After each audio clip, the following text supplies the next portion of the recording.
say, God love you, no seats. Holy mackerel. It's good to be back in Vilnius, a nation and a region that knows better than anyone the transformational power of freedom. You know, to show the world that the strength of a people united cannot be denied. And together with your brothers and sisters in Estonia and Latvia, you helped end the era of division through the power of connection. The Baltic Way, not the Berlin Wall, became the symbol for Europe's future. And later, when the Soviet tanks sought once more to deny your independence, the people of Vilnius said no, no, no, no. And in January of 1991, tens of thousands of citizens, unarmed and unyielding, came for their own accord, standing as one to protect the TV tower, to shield the Supreme Council, and defend freedom. 14 heroes tragically lost their lives. Hundreds were wounded. But the whole world saw that decades of oppression had done nothing to dim the flame of liberty in this country. I mean it. It's consequential. The light of Lithuania, you kept it strong, you kept it bright, and you kept the light shining. Here in Vilnius and in Washington, D.C., where the yellow, green, and red of your flag flew every day, this past year, we've celebrated 100 years of unbroken diplomatic relationship between the United States and the Baltic states. America never recognized the Soviet occupation of the Baltic. Never, never, never.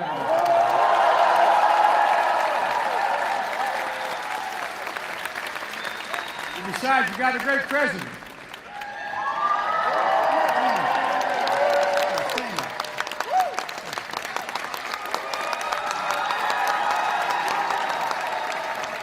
As your president can tell you, the bonds between Lithuanian and American people have never faltered. And just 7 months after the bloody January crackdown, the first foreign visitor to have their passport stamped here in Lithuania with visas to this new reborn state were a plane load of Lithuanian Americans from Chicago, Illinois. And their families are still proud of that. Los Angeles came after that. A lot came after.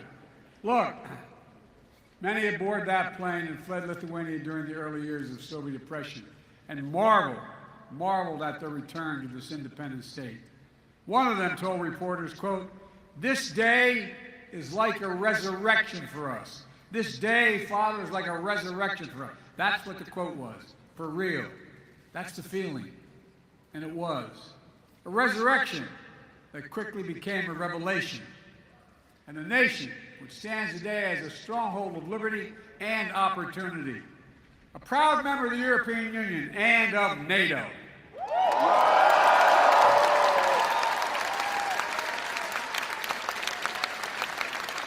I had the great honor as United States Senator of championing Lithuania and other Baltic states to join NATO in 2004.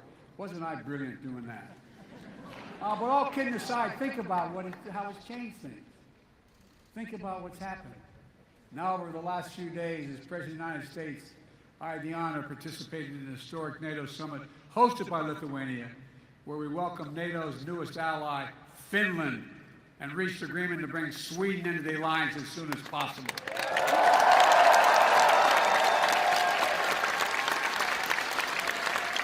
President Erdogan kept his word. We've witnessed your historic journey, and I'm proud to call Lithuania friend, partner, and ally. Ally, ally. Soon NATO will be the 32nd freestanding, have 32 freestanding members standing together to defend our people and our territory. Beyond all the rest, bound by democratic values to make us strong, and by our sacred oath that it is a sacred oath. Attack against one is attack against all. because each member of NATO knows that the strength of our people and the power of our unity cannot be denied.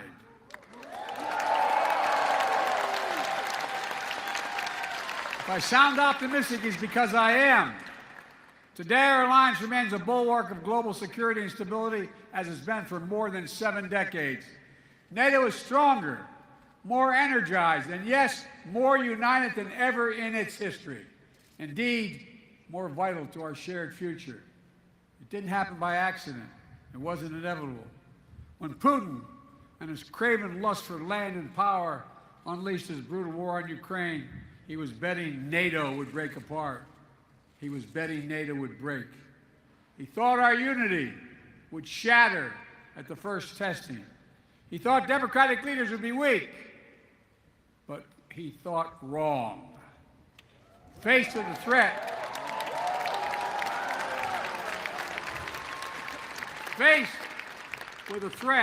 the peace and stability of the world, to the democratic values we hold dear, to freedom itself, we did what we always do.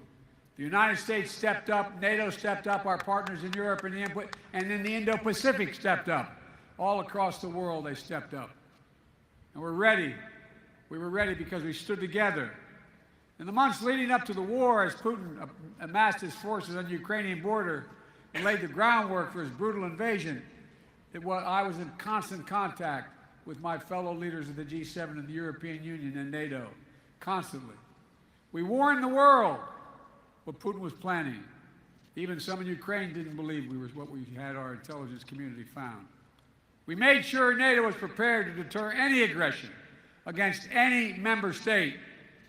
We pursued intense diplomacy with Russia, seeking to avert this terrible war. And when Russian bombs began to fall, we did not hesitate to act. We rallied the world to support the brave people of Ukraine as they defend their liberty and their sovereignty with incredible dignity. I mean that from the bottom of my heart. Think about it. Think about what they're doing.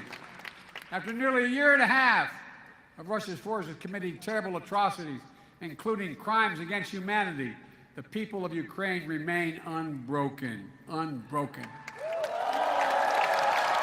Ukraine remains independent. It remains free. And the United States has built a coalition of more than 50 nations to make sure Ukraine defends itself both now and is able to do it in the future as well.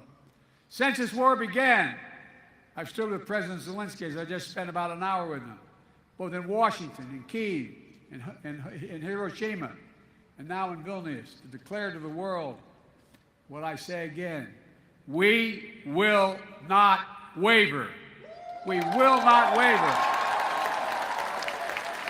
I mean that. Our commitment to Ukraine will not weaken. We will stand for liberty and freedom today, tomorrow, and for as long as it takes.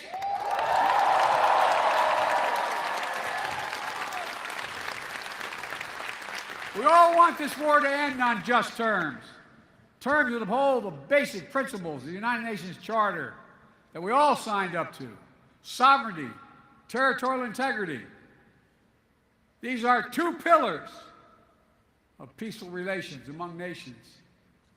One country cannot be allowed to seize its neighbor's territory by force. Russia could end this war tomorrow by withdrawing its forces from Ukraine, wrecking its international borders, and ceasing its attacks on its inhumane attacks on Russia. By Russia on Ukraine, against its children, women and children, its military. Unfortunately, Russia has shown thus far no interest in the diplomatic outcome. Putin still wrongly believes that he can outlast Ukraine. He can't believe it's their land, their country, and their future. And even after all this time, Putin still doubts our staying power. He's still making a bad bet that the conviction and the unity among the United States and our allies and partners will break down. He still doesn't understand that our commitment, our values, our freedom is something he can never, never, ever, ever walk away from. It's who we are. I mean it. It's who we are. It's who we are. Throughout this horrific war, the people of Lithuania, together with our Baltic brethren, have been among the most fierce champions of Ukraine's right to a future of its own choosing, one that is free, because you lived so long with freedom denied. Many of you who are older know better than anyone how precious the right to determine your own future is. Precious to people everywhere, everywhere. Not just in Ukraine, Belarus, Moldova, Georgia, and all the places around the world where people continue to fight to make their voices heard. So my message to all of you tonight is keep it up, keep it going. Keep reminding the world of hope that Lithuania embodies, and that's what you embody, hope in this country. Oh, I really mean it. I'm not joking. I mean this sincerely. We must never forget how much this matters, and never, never give up on a better tomorrow. The defense of freedom is not the work of a day or a year. It's the calling of our lifetime, of all time. We are steeled for the struggle ahead. Our unity will not falter, I promise you. Folks, as I look around the world today at a moment of war and peril, a moment of competition and uncertainty, I also see a moment of unprecedented opportunity. Unprecedented opportunity. Opportunity to make real strides toward a world of greater peace and greater prosperity, liberty and dignity, equal justice under the law, human rights and fundamental freedoms, which are the blessing and birthright of all of humanity. That is the world the United States is working toward. And it's one we'll only reach if we do it together. And I mean together. We need to take the same spirit of unity, common purpose, determination that we've demonstrated in our response to Russian aggression in Ukraine and bring more partners along as we continue working to build a world we want to live in and a world we want for our children. My friends, at the most fundamental level, we face a choice. It's not hyperbole. We face a choice. A choice between a world defined by coercion and exploitation, where might makes right, or a world where we recognize that our own success is bound to the success of others. When others do better, we do better as well. Where we understand that the challenges we face today, from the existential threat of climate change to building a global economy where no one gets left behind, are too great for any one nation to solve on their own. And that, to achieve our goals and meet the challenges of this age, we have to work together. And I mean this sincerely. The world's changing. We have a chance to change the dynamic. That's why I've been so focused as president on rebuilding and revitalizing the alliances that are the cornerstone of American leadership in the world. These past years, we brought the transatlantic partnership to new heights, reaffirming the importance of the relationship between Europe and the United States as an anchor to global stability. The idea that the United States could prosper without a secure Europe is not reasonable. We've also elevated it, it really isn't, not a joke.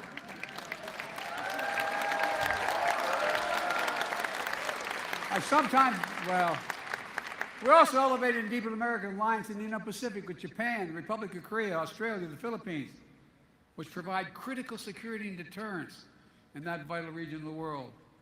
Through our Quad partnership, it's a fancy way of saying our partnership with Australia, India, Japan, and the United States, we're bringing major democracies of the region together to cooperate, keeping the Indo-Pacific free and open, prosperous, and secure.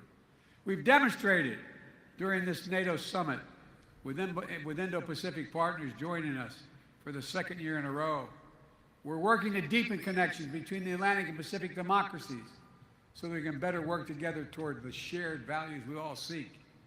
Strong alliances, versatile partnerships, common purpose, collective action to meet our shared challenges. The world has shrunk. That's how we build a future to see, but we share and know we share challenges and work together. We have to step up together, building the broadest and deepest coalition to strengthen and defend the basic rules of the road, to preserve all the extraordinary benefits that stem from the international system grounded in the rule of law. We have to come together to protect rights and freedoms, to underwrite the flow of ideas and commerce, and which have enabled decades of global growth. Yes, territorial integrity and sovereignty, but also principles like freedom of navigation and overflight, keeping our shared seas and skies open so that every nation has equal access to our global common space. And as we continue to explore this age of new possibilities, an age enabled by rapid advances in innovation, we have to stand together and ensure that the common spaces of our future reflect our highest aspirations for ourselves and for others. As my dad would say, that everybody is treated with some dignity. So that artificial intelligence, engineering, biology, and other engineering emerging technologies are not made into weapons of oppression, but rather they're used as tools of opportunity. Working with our allies and partners to build a supply chains that are more resilient, more secure, so we never again face a situation like we had during the pandemic, where we couldn't get critical goods we needed for our daily lives. You know, we all must summon the common will to actually address the existential threat of accelerating climate change. It's real. It's serious. We don't have a lot of time. It is the single greatest threat to humanity. It's only by working together that we'll prevent the worst consequences of climate change from ravaging our future and that of our children and grandchildren. We also have to recognize our shared responsibility to help unlock the enormous potential that exists in low and middle income companies around the world, not out of charity, but because it's in our own self-interest. We all benefit when more partners stand together working towards shared goals. We all benefit when people are healthier and more prosperous. And that's not, again, hyperbole, it's true. We all benefit when more entrepreneurs and innovators are able to pursue their dreams for a better tomorrow. You know, so we need to update our tool set to better address the needs of today in this interconnected world. A world where climate disasters, pandemics, conflicts spill over borders, make it harder to address the challenges of poverty and instability that hold so many people back. That's why the United States is leading an effort to transform the multilateral development banks, like the World Bank, help them better address their global challenges while enhancing their core mission of reducing poverty and boost shared prosperity. We're all working together with our partners in the G7 to address the enormous needs for high-standard infrastructure around the world, especially in low and middle-income countries in Africa, Latin America, and Southeast Asia. It's a statement about the world we want to build together. Ladies and gentlemen, we stand at an inflection point in history, where the choices we make now are going to shape the direction of our world for decades to come. The world has changed. Will we turn back naked, unchecked aggression today to deter other world would-be aggressors tomorrow? Will we staunch the climate crisis before it's too late? Will we harness the new technologies to advance freedom, or will we diminish it? Will we advance opportunity in more places or allow instability and inequality to persist? How we answer these essential questions is literally going to determine the kind of future our children and grandchildren have. And again, that's not an exaggeration. It's a fact. It's going to take all of us. All of us. I believe that with ambition, with confidence in ourselves and one another, with nations working together for common cause, we can answer these questions. We can ensure the vision we share and the freedoms we cherish are not just empty words in a troubled time, but a roadmap. I mean this literally, a roadmap, a plan of urgent action toward a future we can reach, and reach if we work together. Folks, the road that lies before us is hard. It will challenge us, summon the best of ourselves, to hold faith in one another, and never give up, never lose hope, never. Every day we have to make the choice. Every day we must summon the strength to stand for what is right, to stand for what is true, to stand for freedom, to stand together. That, my friends, is the lesson we learn from history and the history of Lithuania's story. You know, it's a lesson we see demonstrated each day, and it will determine what the Ukraine looks like. And it's how we're going to work, how we rewrite the future, the peace and hope, justice and light, liberty, possibility for everyone, everywhere. Folks, some have heard me say to my country many times, never ever in my entire career been more optimistic about the prospects of the future. Never. So let me just say thank you for taking the time to be here to listen. God bless you all, and may God protect the freedoms of the protectors of freedom in Ukraine, here, in every nation of the world, everywhere. God protect our troops. Thank you.